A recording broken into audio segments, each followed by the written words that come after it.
What began as a question about leadership became a viral reckoning with silence, privilege, and the cost of being a first lady who vanishes when it matters most. But when the truth hits that hard, who gets to walk away untouched? Stay with us. This is a story worth every second of your time. Under the unforgiving glare of the studio lights, the stage gleamed like a polished courtroom, clinical, composed, and built for control. 5 women sat in a curved line of ivory chairs, each perfectly lit, each perfectly briefed. Cameras from CSPAN moved like predators on rails, capturing every blink, every breath. The topic was women in power, but the energy was flat, ceremonial, until one voice shattered the calm. Jasmine Crockett. She didn't speak first, but when she did, it was as if someone had cracked open the floor beneath them. The moderator had just asked, "Do spouses of public officials have a duty to live the values they represent?" A pause. Then Jasmine leaned forward, elbows on the table, hands folded, her voice low but loaded. "You can't cherry-pick the job," she said. "You can't choose the flowers and skip the funeral. You don't get to embrace the pretty parts of a title and vanish when it gets ugly." Her words sliced through the polite air like broken glass. A flicker ran through the crowd. Nervous movement, shifting feet, someone coughing too loudly in the back. Jasmine wasn't done. Her gaze was razor sharp, locked not on the panel, but the lens, straight through to America's living rooms. "We praise visibility," she said, "but where was it when children were screaming in cages? Where was it when mothers were begging not to be separated from their babies?" Nowhere. Not a word. Just silence and a green jacket that mocked every pain it passed. The temperature dropped. A production assistant off stage muttered something into a headset. Panic rising. The screen glitched once, then the feed went black. For 8 full seconds, nothing. No sound, no image. Just a still shot of the C-SPAN logo hanging in dead air. Emergency delay protocols had been triggered, not because of profanity, not because of scandal, but because truth had been spoken too clearly, too forcefully, too dangerously. When the picture returned, the silence in the studio wasn't technical, it was human. No applause, no rebuttals, just frozen faces. Jasmine sat still, unmoved, unblinking. She hadn't said a name, but everyone knew. The way she framed it, the timing, the iconic green jacket reference. It wasn't just commentary, it was a controlled demolition. She had aimed directly at Melania Trump without ever pulling the trigger. And yet the impact had landed like a missile. And while Jasmine's words rippled through the country like a thunderclap, raw, surgical, impossible to ignore, far from the cameras behind gilded walls and drawn curtains, Melania Trump watched in silence. But this silence was not strength. It was pressure building in a sealed room. It was a woman being called out without warning, and realizing the world was watching for her reaction. The East Parlor of Mar-a-Lago felt colder than usual, not from the air conditioning, but from the tension that had settled like a fog in the corners of the room. Melania Trump sat perfectly still on a cream velvet chaise, legs crossed, back straight, every inch of her posture designed for control. And yet, there was no peace in her eyes. The television in front of her had no sound, but she didn't need it. The image was burned in. Jasmine Crockett, eyes fierce and calm, speaking without raising her voice, speaking directly through the screen. Her words had been clipped and shared 1,000 times already, looped on cable news, spliced across TikTok, reposted with captions like, "She said what we've all been thinking." But here in this room built on luxury and secrecy, it played out differently. Jasmine hadn't shouted, she hadn't cursed, she hadn't even said Melania's name, but she may as well have. Melania's phone buzzed again on the glass table beside her. She didn't look. Notifications had been flooding in for the past 2 hours. Texts from acquaintances, missed calls from conservative anchors, a direct message from her cousin in Slovenia that simply read, "What did you do?" Her reflection caught in the glass surface of the table. Perfect makeup, perfectly still, but beneath it, something cracked. The unfairness of it stung, sharp and personal. She hadn't asked for this fight. She hadn't even spoken. And yet now she was being judged for silence, as if silence was a crime. Across from her, Helena Zavros stood holding a printed transcript, the pages slightly bent from her grip. She didn't sit. She didn't speak at first. She knew the room too well, but after a moment, her voice slipped in like a careful whisper. We should release something, even just a sentence. Set the tone. Remind people who you are. Melania didn't turn her head. Her voice came low and flat. I am who I am. I don't need to explain it every time someone throws a stone. Helena moved closer. This isn't a stone. This is different. Her tone wasn't dramatic. It was practical, the way someone points out a gas leak, not to panic, but to save the house. People are watching. They think you're hiding. Melania finally looked up, her voice tight. Let them. I don't play their game. She stood abruptly, walked toward the tall window draped in ivory silk, and pushed the curtain aside just enough to see the sky. It was blue, cloudless, mocking. Every time I speak, they twist it. When I stay quiet, they say I don't care. So which is it? Am I fake when I smile, or cruel when I say nothing? Her voice didn't rise, but it trembled, just slightly beneath the surface. No matter what I do, they want me wrong. Helena lowered the papers and sat gently on the edge of a chair. Maybe it's not about being right anymore. Maybe it's about being seen. Melania let out a breath. Slow, tired. She turned away from the window and folded her arms, almost like she was hugging herself. I never wanted the spotlight, she said softly. I wanted to protect my son. I wanted a quiet life, but he made noise for all of us. And now they expect me to answer for it. Her words hung in the air, heavy, real. Then she looked Helena dead in the eyes. No, I won't respond. I don't need to fight someone I've never met just to prove I have a heart.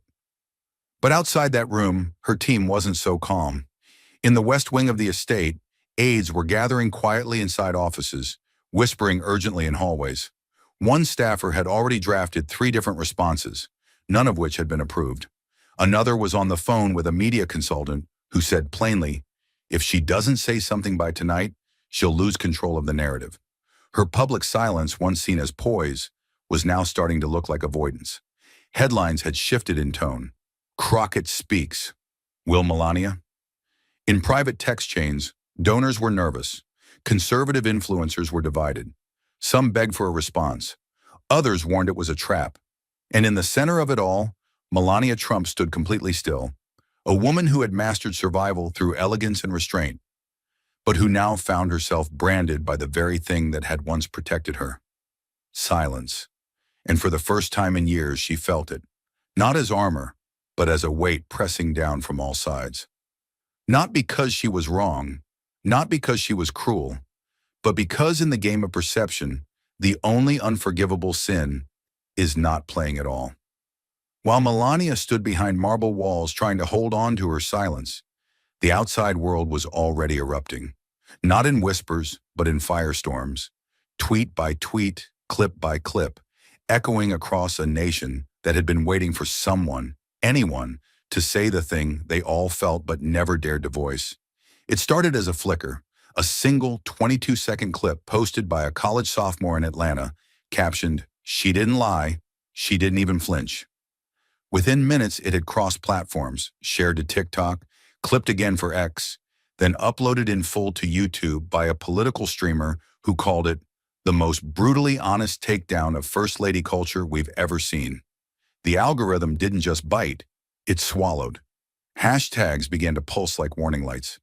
Be Best But Silent took off first, followed closely by Crockett in Silence, Choose Speak Like Jasmine, and the sharp, mocking Decorate But Don't Defend.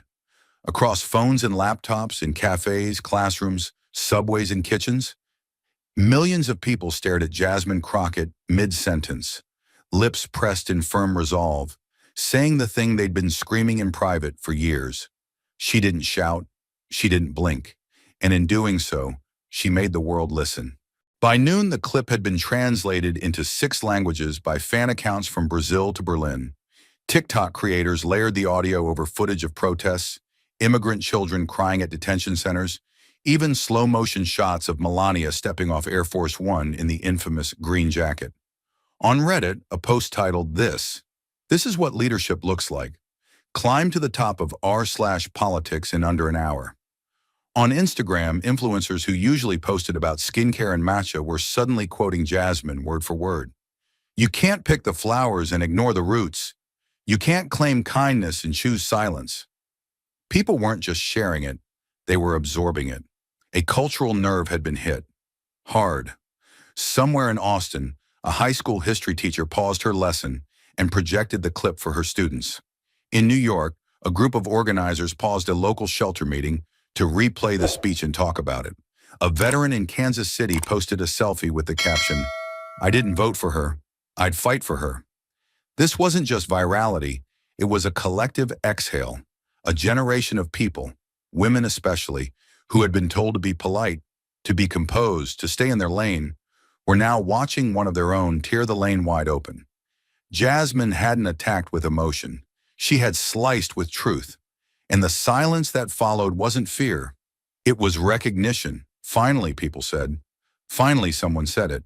The reaction wasn't limited to the left. Conservative women who had long felt uncomfortable but boxed in by loyalty were quietly sharing the clip in private groups. This isn't about politics, one wrote. It's about the difference between showing up and checking out. Former Republican staffers began liking Jasmine's words from anonymous burner accounts. Journalists whispered to each other that this moment felt different, that it wasn't just a headline, but a hinge, a pivot point. One anchor on a morning news show even broke script, saying softly, "Whatever you think of the Congresswoman, she told the truth, and the truth doesn't flinch." The control room went quiet, but the most powerful impact came from people who had never followed politics. A factory worker in Indiana stitched Jasmine's quote into a custom jacket for his daughter. A single mom in Arizona recorded a reaction video through tears saying, "I was one of those moms Jasmine talked about. I stayed quiet at my old job when they called us just cleaning ladies." Never again. Across the country, people weren't just reposting, they were remembering. Remembering every moment they'd bitten their tongues to survive. Every room they'd shrunk in to stay safe. And now, watching Jasmine Crockett on a 1080p screen with fire in her eyes, they felt something ancient rise. Permission. Permission to question. Permission to call out the beautiful silence that had covered years of ugliness. Permission to say, "That's not enough anymore." The clip hit 10 million views before sunset, and with every refresh, the number surged higher. 11.2 million, 12.6, 14.8. It wasn't a speech, it was a spark. And as the fire spread, something deeper began to unravel. The traditional mold of the First Lady, graceful, reserved, politically untouched, was being held up to the light and torn apart. Girls in debate clubs, moms in minivans, students in dorm rooms were asking out loud, why did we ever accept quiet as grace? Why did we ever confuse decoration with dignity? Why was silence ever considered noble? Jasmine hadn't named names, but she had cracked a myth, a decades-old American fantasy of the politically neutral wife who stands beside power but never challenges it, who is praised for restraint while the world burns behind her. In a single moment, Jasmine didn't just challenge Melania Trump. She challenged the very foundation of performative elegance. And people were done pretending not to notice. If silence was grace, they asked, then what was complicity? As dusk fell over the country, the clip played again, this time projected on a wall at a college protest in Chicago. A chant broke out after it ended, not angry, but rhythmic, like gospel in motion. You want the praise, take the pressure. You want the title, carry the weight. From Washington to Wichita, from TikTok teens to retired nurses, the message spread like wildfire wrapped in clarity. Jasmine Crockett had spoken once, and people weren't just listening, they were repeating her. While the world argued over Jasmine's words and Melania's silence, somewhere in a cramped office lined with dusty books and buzzing monitors, a young journalist quietly opened a file that no one was ever supposed to see. And in doing so, he didn't just uncover a document, he unearthed a truth that had been buried alive. Theo Padron was 28 years old, underpaid, undercredited, and utterly obsessed with the truth. He worked for a mid-sized investigative outlet out of Fort Lauderdale, tucked inside a fourth-floor walk-up that smelled of old paper and burnt coffee. His desk was a mess, Legal pads, gum wrappers, a cracked monitor, and a handwritten quote pinned to the wall. Facts don't flinch. It wasn't glory he was chasing, it was clarity. And on that particular Thursday afternoon, clarity arrived disguised as boredom. He was following a thread for a completely unrelated story, something about ghost-written speeches from 2018, when he stumbled into an unindexed archive of internal First Lady communications. Most of it was fluff. Talking points for garden tours, drafts of remarks for school events, costume approvals for Christmas decor. He almost skipped the file labeled FLS underscore WHC underscore draft underscore V 3 underscore June underscore 2018. It sounded like every other dead end, but habit made him open it anyway. The first few lines were diplomatic to a fault, standard lines about compassion, civility, our shared humanity. But then something shifted. The sentences turned bolder, more pointed. The policy of separating children from their parents at the border contradicts the fundamental values of this nation. It is cruel, and it must stop. Theo stopped scrolling. His fingers hovered over the keyboard, frozen. This wasn't a quote crafted by lawyers. It read like something personal, something felt. A paragraph later, the language intensified. As a mother, I cannot look away. This practice causes irreparable trauma. No political outcome justifies such suffering. Theo blinked. This wasn't just a private opinion. It was a full-throated objection to one of the most controversial policies of the Trump administration, written from inside the House. But what made his breath catch wasn't the paragraph itself. It was the handwritten note scribbled beneath it, added in thick black ink, almost angry in its pressure. 4 words, 4 devastating words.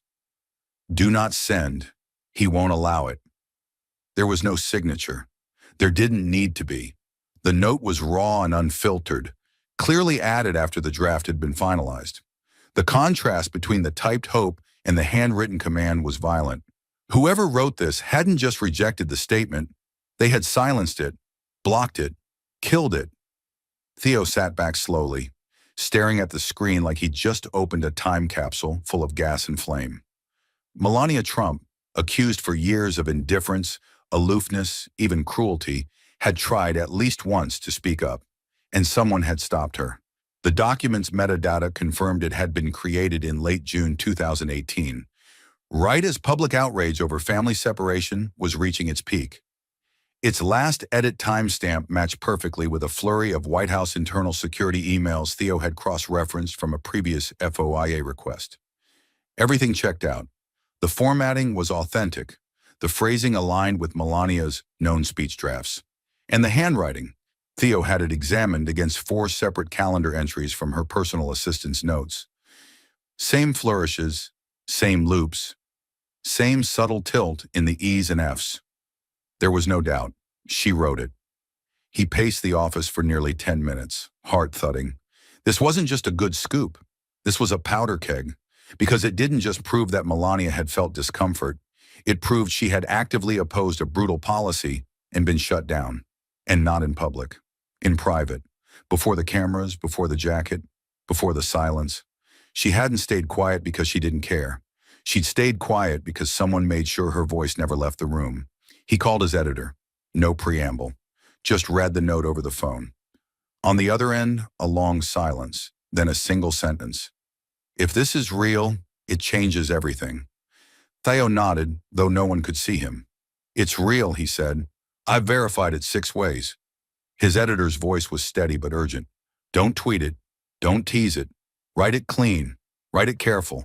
No drama. Just the truth. Theo didn't need to be told twice. He wasn't here to burn someone down.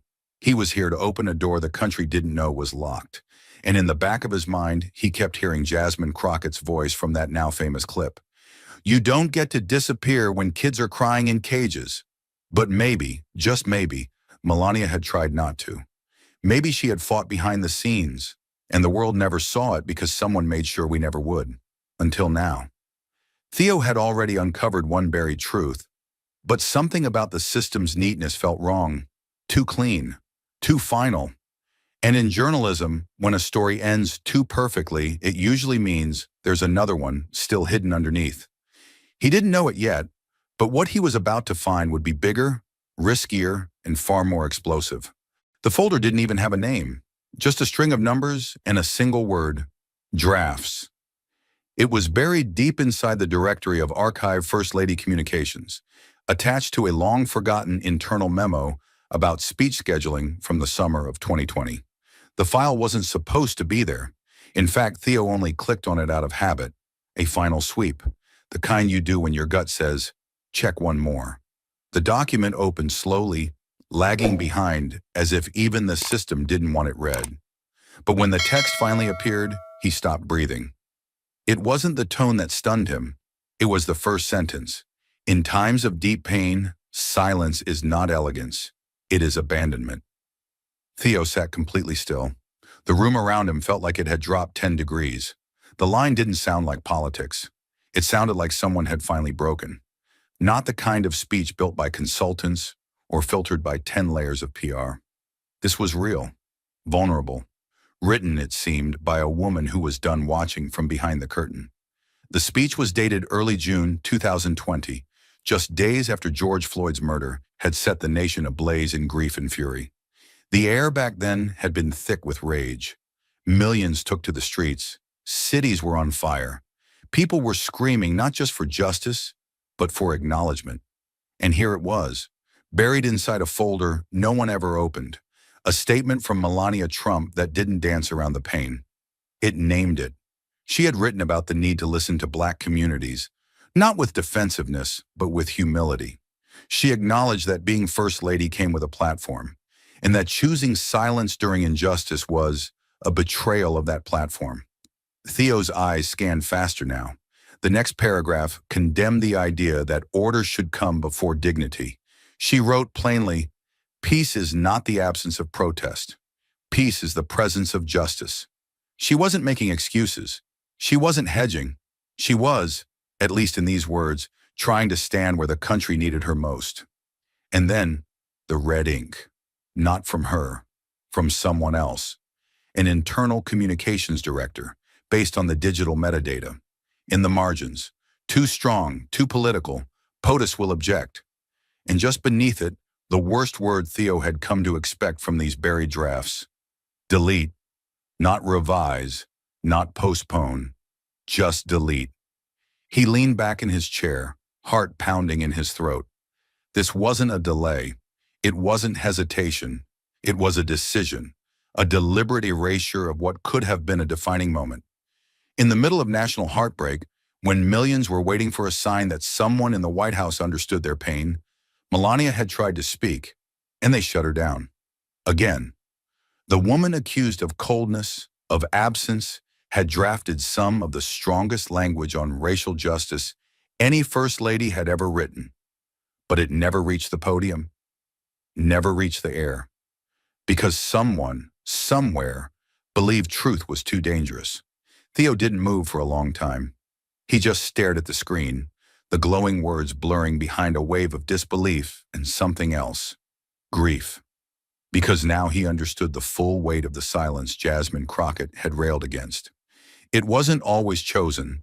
Sometimes it was enforced, weaponized, covered in red ink and shut behind passwords. How many other voices had been buried this way? How many people out there thought Melania never cared, when in truth, she may have cared too much for a system that demanded her obedience over her conscience? The injustice wasn't just that the speech was killed. It was that no one ever knew it existed. The world judged her based on what she didn't say. But now Theo had evidence, painfully clear evidence, that she had tried to say it, that she had put her thoughts into sentences, written in a moment when the nation was desperate for someone to show they were listening. And instead of sharing those words, the system had chosen silence. Not silence as dignity, but silence as control. Theo backed the file up immediately. 3 copies. One on an encrypted drive, one printed and locked away, one sent to his editor under the subject line. This is the second one, and it's worse. He didn't know what the fallout would be, but he knew this. Jasmine Crockett's fire had cracked something open, And this forgotten document was the fuel waiting to ignite it. The truth wasn't done speaking, not by a long shot. As Theo's revelations tore through headlines and reframed a nation's assumptions, Jasmine Crockett didn't hold a press conference, or hire a PR team, or call a strategist. She walked into her kitchen, turned on her phone, and did what no one else seemed brave enough to do. She told the truth plainly, without permission and without polish. There was no script, no prepared statement, just Jasmine Crockett standing in the small, quiet kitchen of her Dallas apartment. Her hoodie was slightly wrinkled, her face bare. The light above the stove flickered once. The phone, propped against a chipped ceramic mug, began recording. She took a deep breath. No dramatic music, no flag, just silence, heavy as stone. And then she spoke, not with the booming confidence of a stage politician, but with the exhausted honesty of someone who was done watching powerful people get erased behind the excuse of decorum. I keep hearing that I went too far, she began, voice steady but low, like she was talking directly to one person.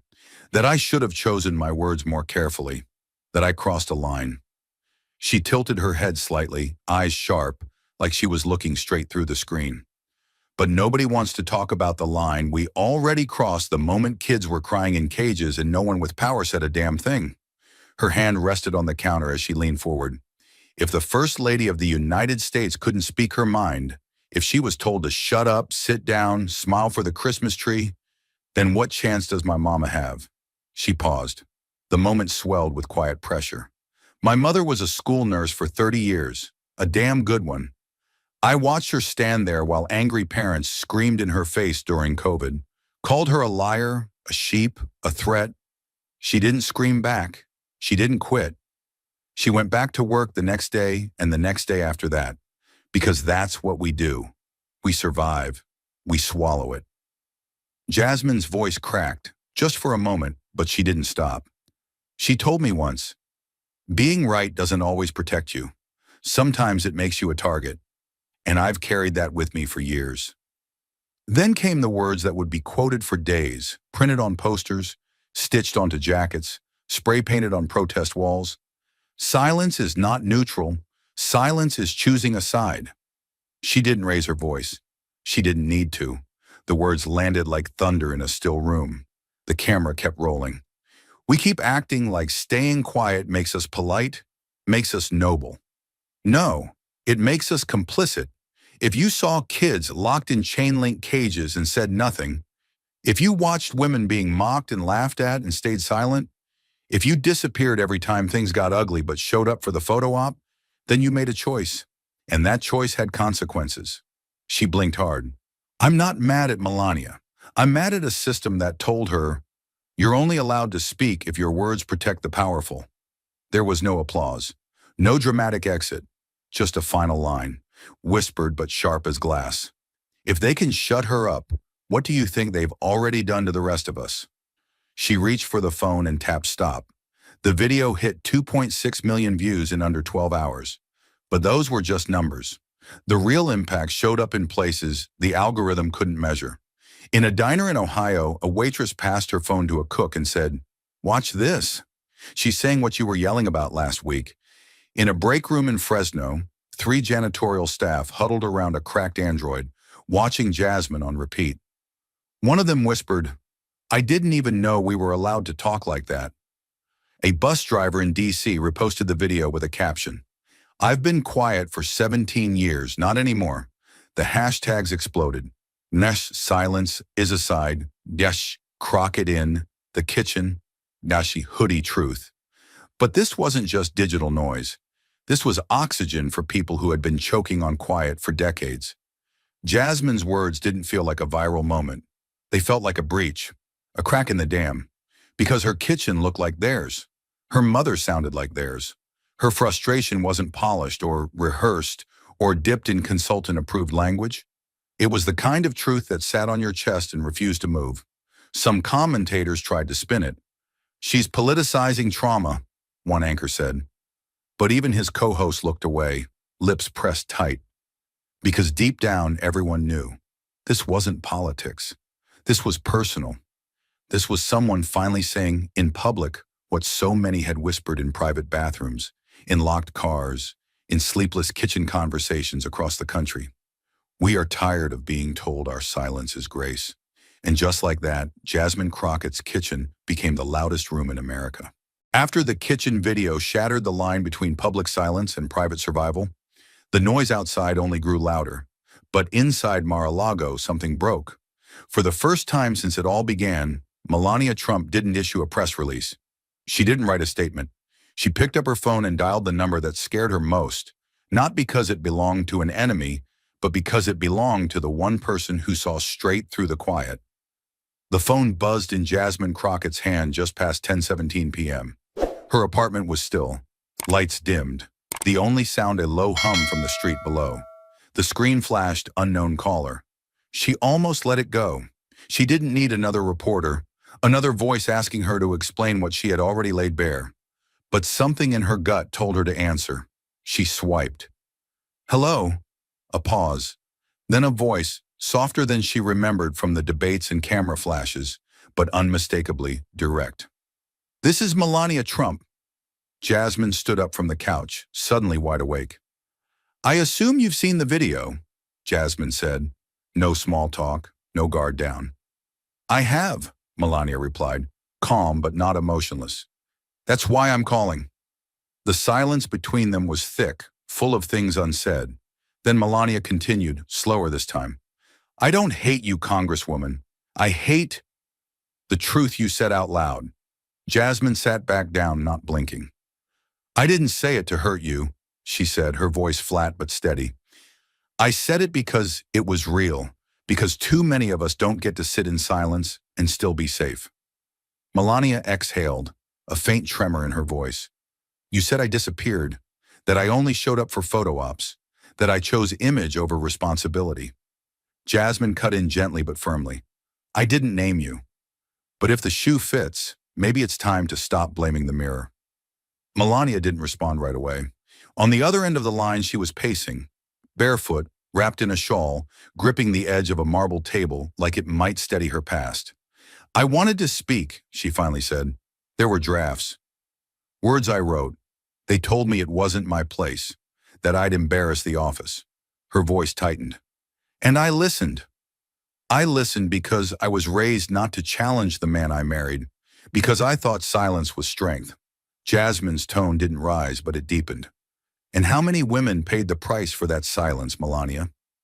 How many mothers, how many daughters, how many little girls saw you standing next to cruelty and thought, maybe kindness is just decoration? For a long moment, neither spoke. Just the sound of breath, carried between cities. Then Melania whispered, You embarrassed me. Not because you lied, but because you said the thing I couldn't. Jasmine didn't soften, but her next words carried weight, not judgment. I don't need you to agree with me. I need you to understand why I couldn't be quiet, why silence felt like betrayal. Melania said nothing, but the absence of protest spoke volumes. Jasmine continued, lower now. You had a platform, so did I, but only one of us got to use it without being told we were too loud, too angry, too much. Melania's reply was almost a confession. I wasn't strong enough. Jasmine didn't flinch. Strength isn't about never being afraid. It's about choosing to speak even when you are. Another silence passed, this one heavier, more intimate. I didn't call to fix this, Melania said quietly. And I know I can't erase what wasn't said. But I wanted to hear it from you, unfiltered, not from a tweet, not from a clip, just from you. Jasmine let that land. She leaned her head back, staring at the ceiling. Then hear this, she said finally. It was never just about you. It was about a system that teaches women to smile through pain. That makes silence look like class and honesty look like rage. The call didn't end with forgiveness. There were no promises, no fake unity, just two women holding the weight of their choices in a conversation that neither expected, but both needed. And when Jasmine finally hung up, she didn't feel triumphant. She felt the ache of truth, that strange mixture of justice and sorrow. Not a victory, but a reckoning. And across the country, If anyone had been able to listen in on that call, they wouldn't have heard a fight. They would have heard something far more dangerous to power. Two women refusing to lie. The phone call didn't end in harmony, but it cracked something open. And sometimes the first crack is all it takes for light to break through. What happened next wasn't part of any plan, because some truths are too heavy to carry alone. The auditorium at the Columbus Community Center wasn't meant for national moments. It had peeling paint, humming ceiling lights, and a faint smell of old coffee lingering in the carpet. But that morning, it felt like something bigger than the space it held. Nearly 200 people filled the room: teachers, nurses, college students, retired women who'd come with folded lawn chairs just in case the plastic ones gave out. Jasmine Crockett had been speaking for 15 minutes, pacing with fire in her words, pulling nods and quiet gasps from the room. Her voice echoed over a portable sound system as she said, "We're told to keep our heads down. That rage makes us unlikable. That truth makes us impolite. But if you've ever been the only woman in the room trying to hold it all together, then you know, quiet doesn't always mean peace. Sometimes it means prison." That's when the back doors opened. At first, no one recognized her. The lights in the back were dim, and her coat was plain, deep gray, almost black, falling past her knees like a shadow. She walked without a security detail, without a smile, without the usual flash that came with her last name. But when she stepped into the light, gas rippled through the room like cold air rushing under a door. Jasmine turned her head instinctively, her sentence trailing off mid-thought. People stood. Not out of applause, but because no one wanted to be caught sitting if this moment meant something. And it did. Melania Trump didn't say a word as she walked down the aisle. She didn't meet every eye, but she didn't avoid them either. She moved like a woman carrying something heavy: grief, shame, maybe just truth that had taken too long to name. Jasmine stood still, gripping the sides of the podium, her body tense, not in anger but in readiness. A staffer moved to intercept Melania halfway up the steps, unsure if this was planned. Jasmine shook her head once. "Let her through." A second mic was handed to Melania without ceremony.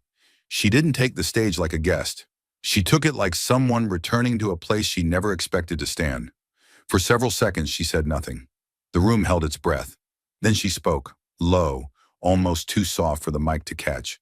"For years," she began, her accent unvarnished, "I chose safety." Her hand trembled just once as she held the mic tighter. "I chose silence. I chose to wait, to smile, to pretend I was not drowning." Eyes locked on her. She paused, swallowed. "But today I choose truth." The sound of a single person standing echoed from the back. Then another, then another. The room didn't erupt. It rose, slowly, with reverence, with tears. A teacher in the third row covered her mouth, tears spilling before she knew they'd arrived. A social worker clutched the hand of the woman next to her. The applause didn't crash in. It gathered like a storm about to break, quiet but impossible to ignore. Jasmine remained still. She hadn't moved, hadn't spoken. Her eyes were fixed on Melania. Not as an adversary, not even as an ally, as a witness. Melania's voice grew stronger. "You may not forgive my silence. That is fair. I do not ask you to. But I came here today not to rewrite the past. I came because I have spent too long letting others speak for me. And I have paid for it. Quietly. Alone." She turned slightly, facing Jasmine. "What you said hurt because it was true. I wasn't erased by you. I was erased long before. And for once, I want to be the one who shows up not for photos, not for approval, but for truth." Still, Jasmine didn't speak.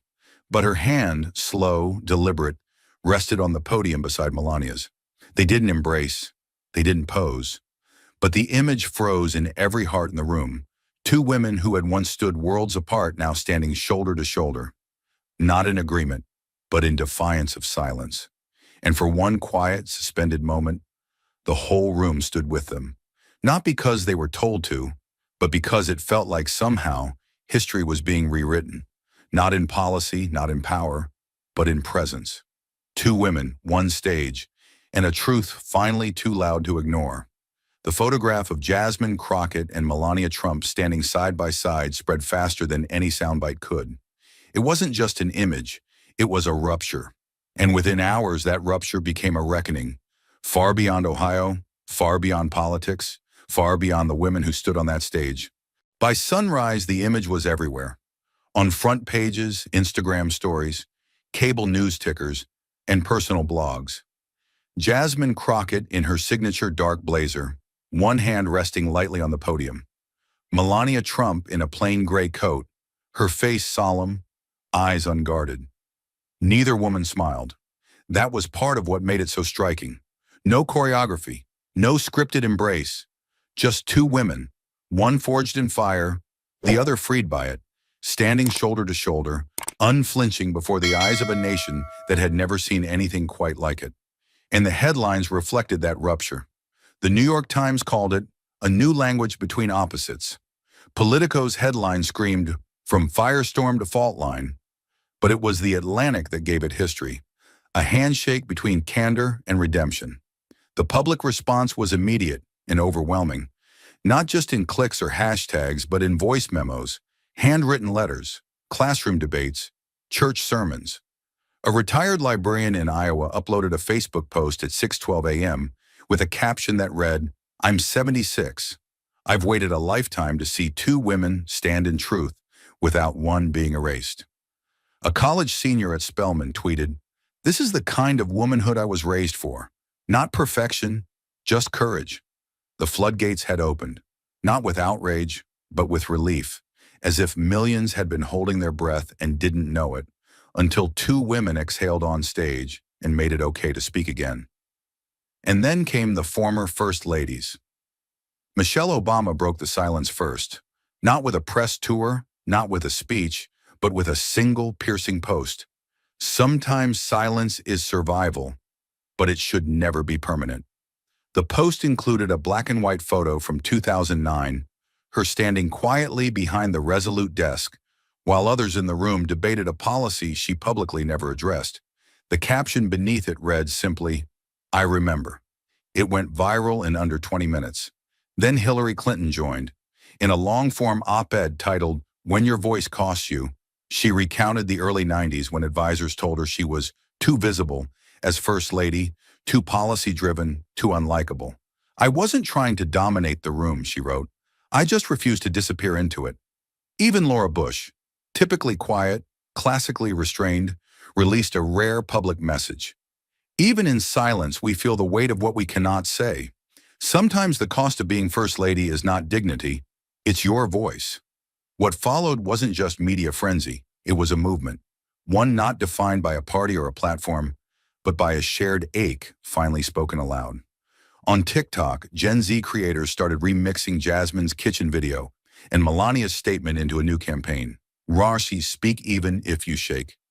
In universities from Ohio State to Howard to UCLA, women gathered for flash forums called voice circles, safe spaces where they could stand up and say what they'd buried under years of trying to be agreeable, professional, or polite enough.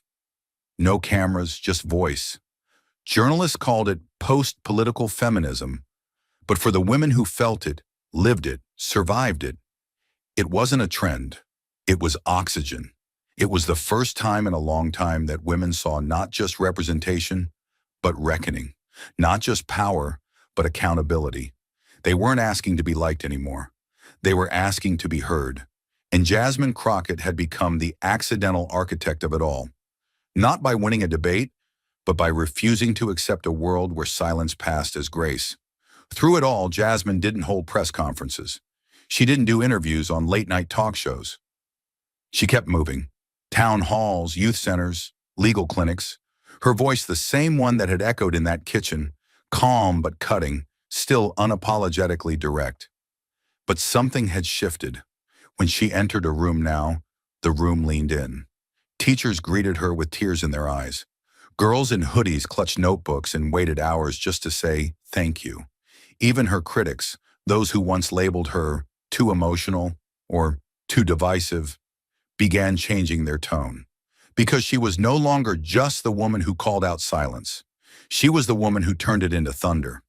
The headlines and hashtags had finally settled into a low, steady roar. But inside the packed ballroom of Akron Civic Hall, the air trembled with a tension that felt like a live wire waiting for a single spark. The chandeliers overhead buzzed faintly, casting fractured light across 1,000 upturned faces as Jasmine Crockett stepped onto the stage and let the hush fall heavy around her before saying even one word. She wore no blazer today, only a fitted charcoal dress and a simple lapel pin shaped like an open mouth. And the symbol alone drew murmurs of recognition from the front rows. Every seat was filled. Teachers, machinists, students, corporate managers, grandmothers clutching programs they had folded and unfolded a dozen times on the ride in. Two sign language interpreters positioned near the footlights mirrored her inhalation, fingers poised like divers just before the plunge.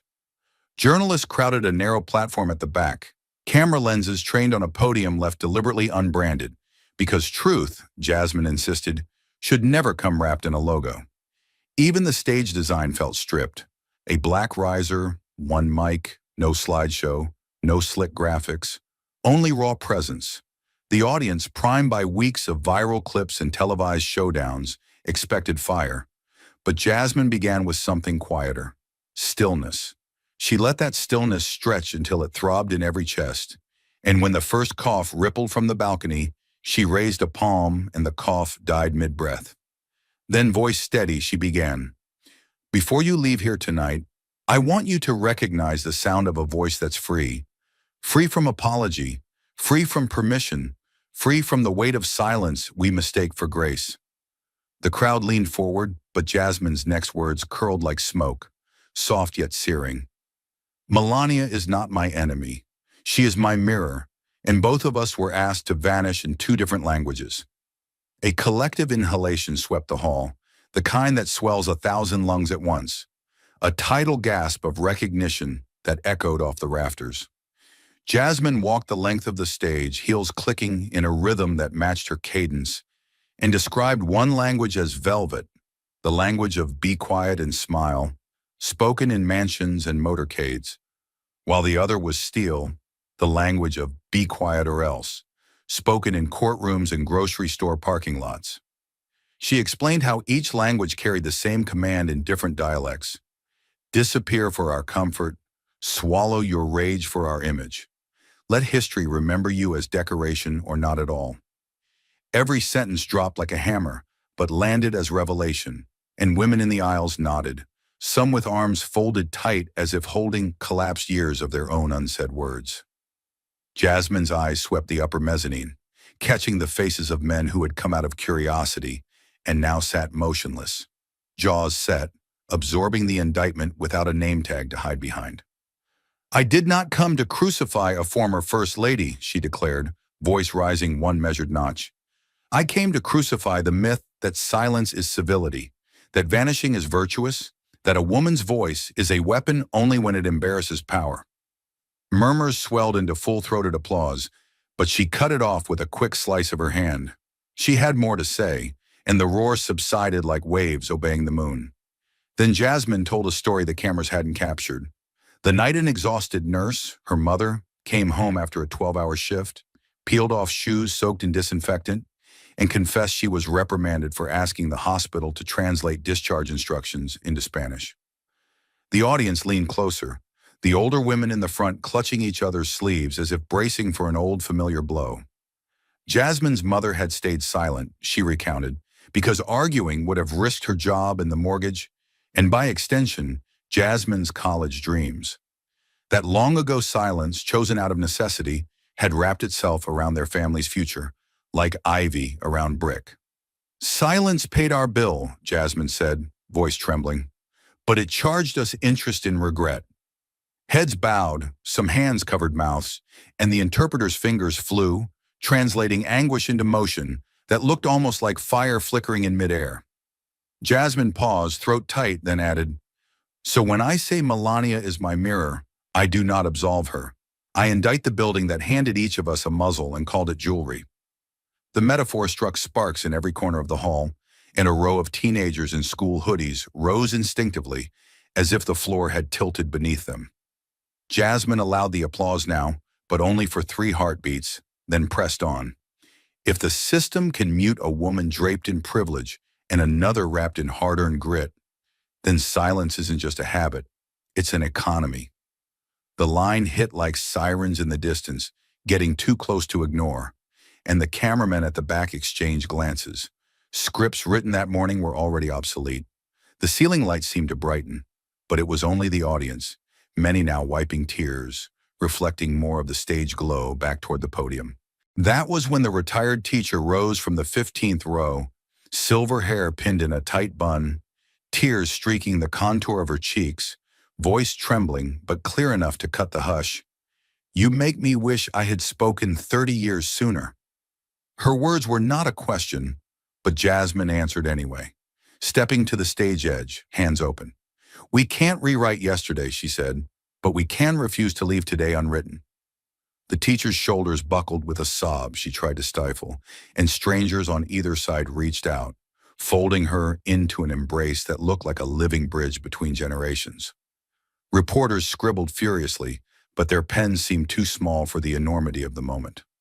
Lenses fogged as cameramen fought the urge to wipe their eyes and lose the shot.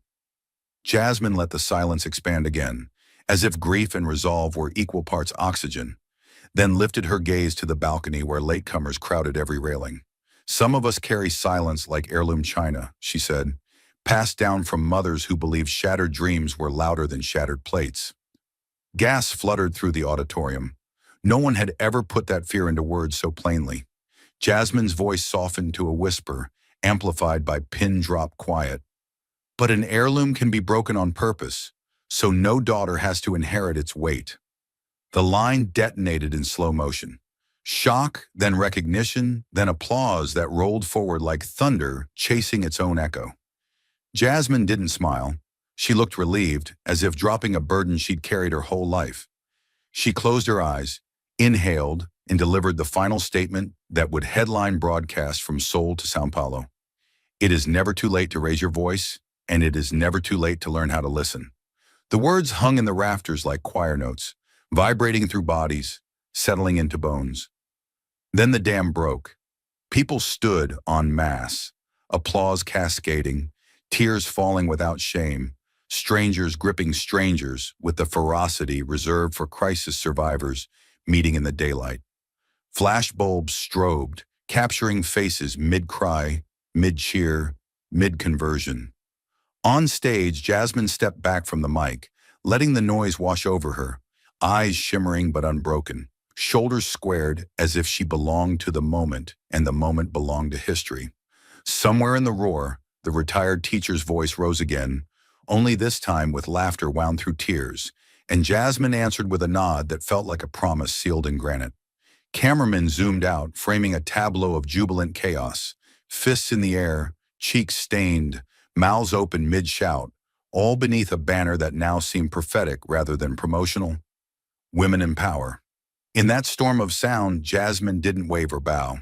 She simply placed one hand over her heart, a signal that said, "I hear you," louder than any microphone ever could. And for the first time in a long, bitter season, the nation watching believed her. When the lights in Akron dimmed and the cheers dissolved into exhausted silence, what lingered was not the memory of a headline or the flash of a camera. It was a question that pulsed like a heartbeat beneath every rib. What do we do with truth once it finally breaks its chains? The first lesson is brutal in its simplicity.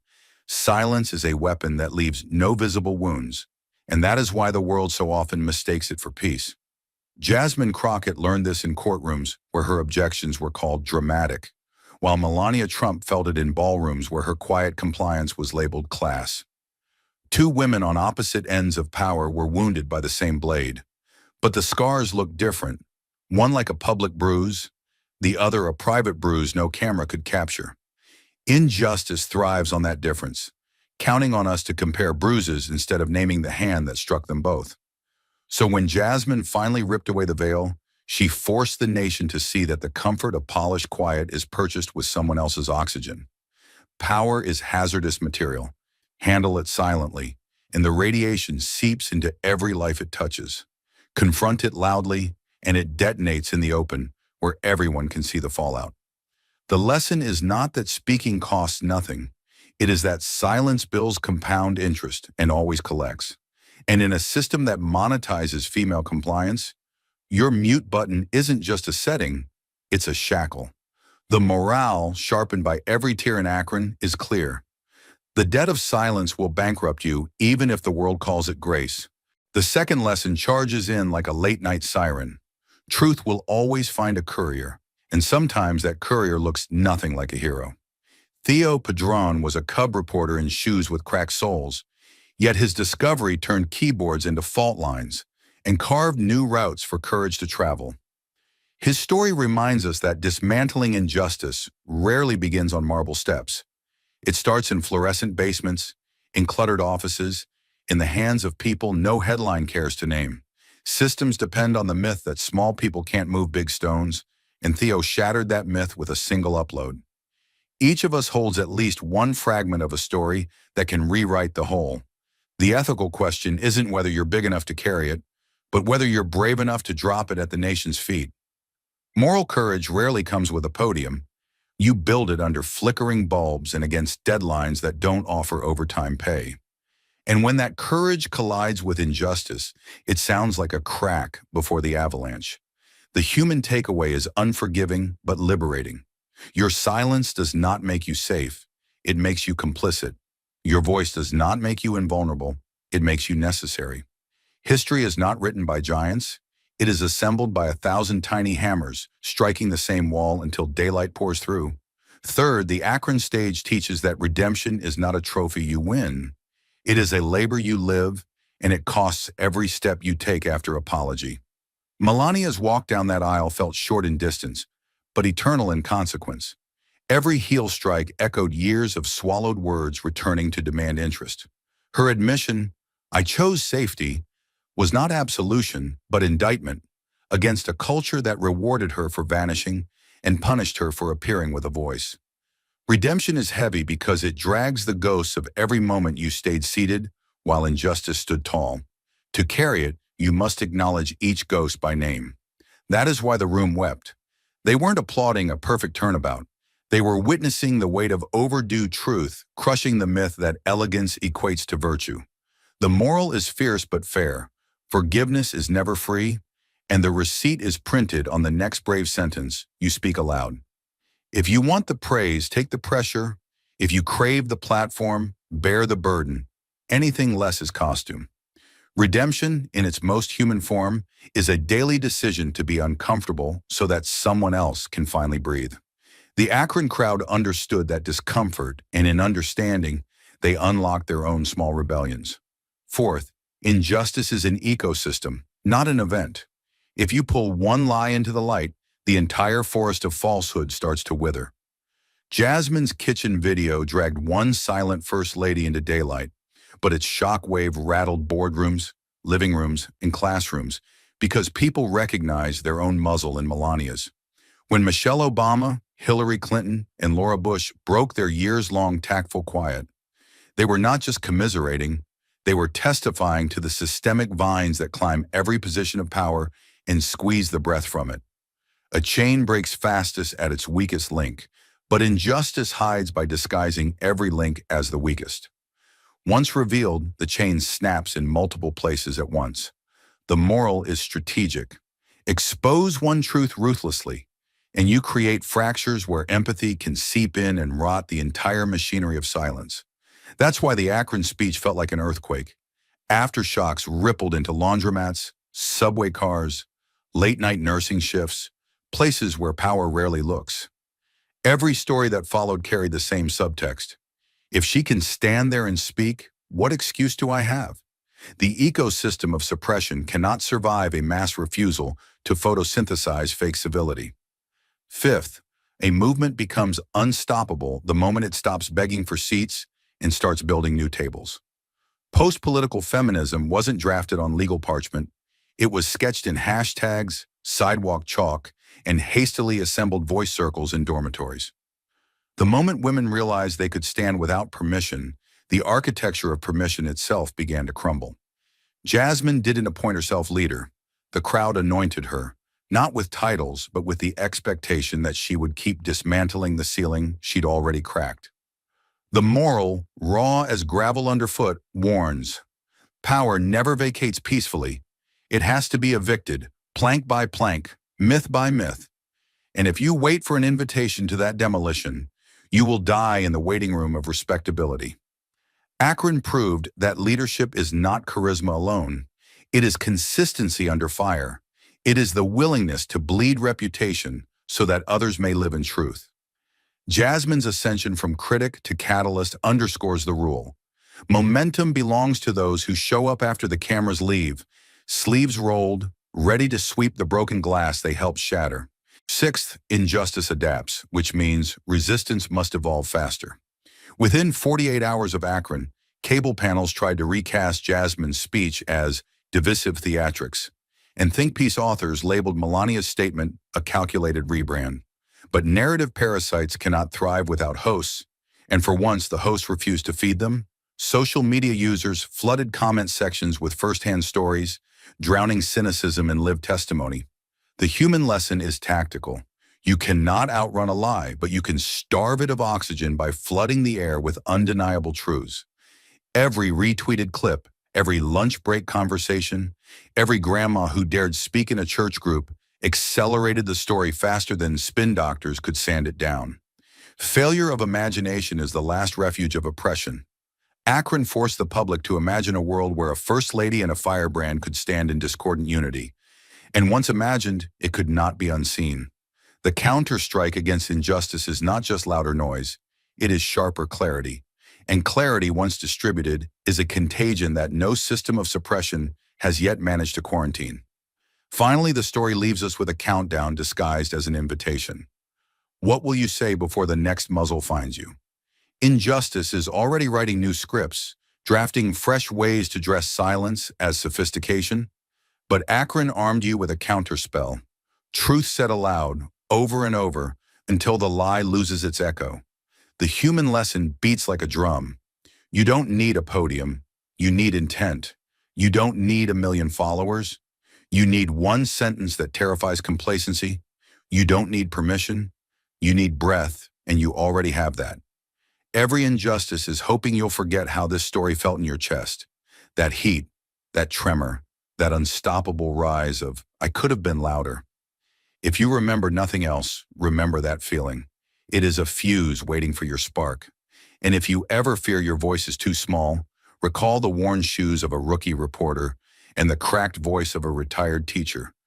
Proof that the smallest stones still start avalanches. The film ends when the credits roll, but real life isn't a theater. The lights don't come back up until you stand and speak. Jasmine's final words echo into that darkness, not as comfort but as command. It is never too late to raise your voice, and never too late to learn how to listen. Whatever you do next, whisper it, shout it, sing it. Just don't let the silence write your story. Thank you for watching until this moment and for standing with us on this journey for justice. Your support means everything. Like subscribe and turn on notifications so you never miss what's next. And we'd love to hear your thoughts. Leave a comment below and let us know what moved you most in this story. Together, our voices make a difference.